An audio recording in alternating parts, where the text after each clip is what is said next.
Good morning students. Welcome back to the online classes by Jeevan Ratan Modern School. Class 8th Subject Science Chapter number 14 Chemical Effects of Electric Current. So आज हम लोग continue रखेंगे इस chapter को, chapter number 14 को.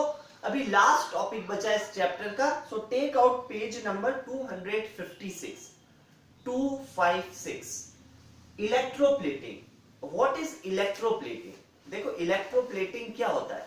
Electroplating means electrically method से हम लोग किसी एक मेटल पे या हम बोल सकते हैं एक सब्सटेंस पे हम उस पे परत चढ़ाते हैं, परत ऊपर कोट करते हैं, उसको बोलते हैं इलेक्ट्रोप्लेटिंग. अब इलेक्ट्रोप्लेटिंग हम लोग बुक के अकॉर्डिंग देखते हैं. What is electroplating?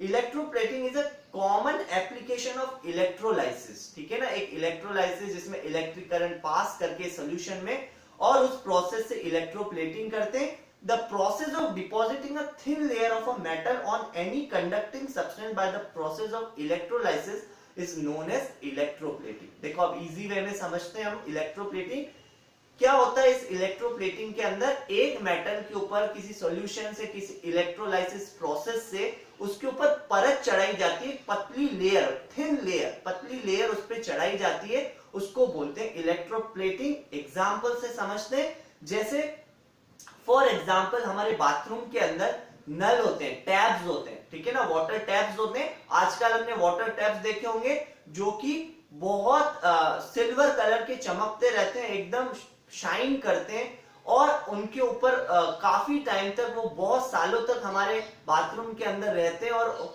उनके ऊपर जंग नहीं आता, रस्ट नहीं आता. क्यों नहीं आता है? क्योंकि उसके ऊपर क्रोमियम की इलेक्ट्रोप्लेटिंग की हुई होती है, क्रोमियम की कोटिंग की हुई होती है. इस वजह से वो इतने चमकते हैं और वो लंबे समय तक चलते हैं और उनके ऊपर रस्ट नहीं आता है, जंग नहीं आता है. ठीक है ना, उनके ऊपर एक पतली लेयर बनाई जाती है, नलों के ऊपर पूरा कोट किया जाता है क्रोमियम का, जिससे वो चमकते ऊपर. तो उसके ऊपर जो लेयर बनाते हैं, उसके ऊपर जो परत चढ़ाते हैं, उसी को बोलते हैं इलेक्ट्रोप्लेटिंग. ये एक सिंपल एग्जांपल था. वैसे कार के पार्ट्स के ऊपर भी इलेक्ट्रोप्लेटिंग होती है, व्हील के रिम्स पे भी होती है, जो व्हील्स होते हैं, गाड़ी के पहिए होते हैं, उन व्हील्स के ऊपर भी होती है. उसके अलावा बैंगल्स, जो चूड़ियां होती है, उनके ऊपर भी कुछ परत चढ़ाई जाती है. ठीक है ना, चेन होती है, देखा होगा जो आर्टिफिशियल चेन्स आती है गले में पहनने की, आर्टिफिशियल लेडीज के लिए जो ज्वेलरी आती है, उनके ऊपर भी ऐसी परत चढ़ाई जाती है, मेटल्स के ऊपर उनके ऊपर परत चढ़ाई जाती है, उसी को इलेक्ट्रोप्लेटिंग कहते हैं. ठीक है ना. तो जंग से बचाने के लिए पहले के टाइम लोहे की ही चीजें आती थी, लोहे के नल वगैरह सब लोहे की चीजें आती थी, लोहे के पाइप आते थे.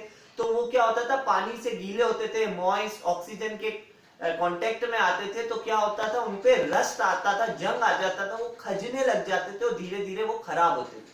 अब फिर नए, अभी जो एडवांस हुआ है, टेक्नोलॉजी एडवांसमेंट हुआ, तो अब नए जमाने के मॉडर्न अभी युग के अंदर क्या होने लग गया, जो नल वगैरह पाइप्स आते हैं उनपे कोटिंग की हुई आती है, एक परत चढ़ी हुई आती है, जिससे कि वो लंबे समय तक चल पाते हैं.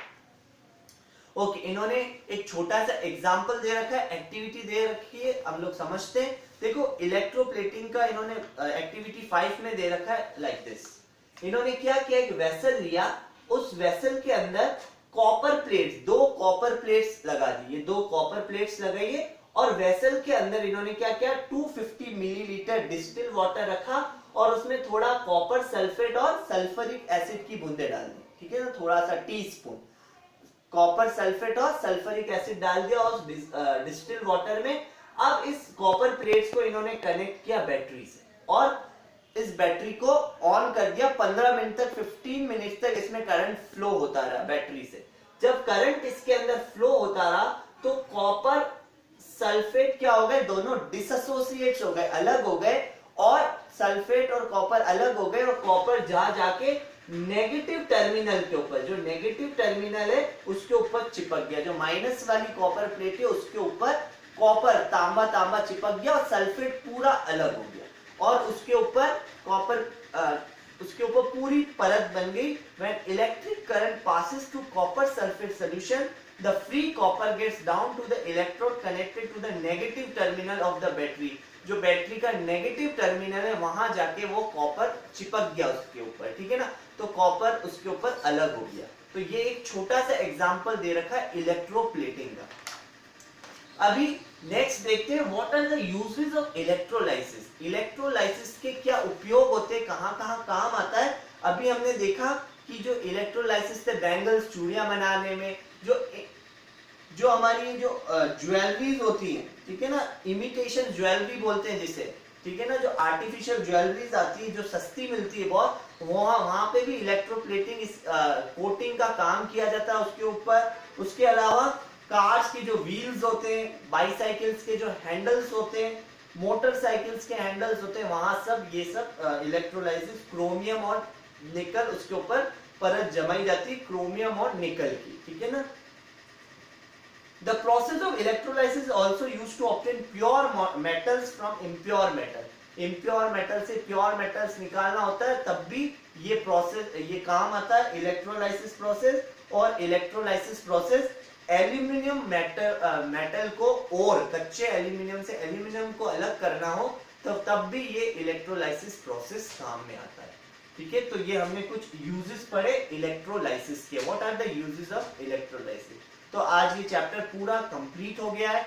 अगर कोई प्रॉब्लम हो इस चैप्टर में तो आप मुझसे फिर से पूछ सकते हो, बट एक बार इस चैप्टर को रीड करें, ठीक है ना। रीड करने से आपको बहुत कुछ और समझ में आएगा, ठीक है ना। इस चैप्टर को अच्छे से पढ़ें। और आज ये हमने कंप्लीट किया। नेक्स्ट क्लास में हम लोग नेक्स्ट चैप्टर कंप्लीट स्टार्ट करेंगे, और जो भी काम आपका पेंडिंग है इस चैप्टर का, बचा हुआ है क्वेश्चन आंसर्स वगैरह, उन क्वेश्चन आंसर्स को पूरा कंप्लीट करें। Okay students, so thank you everybody.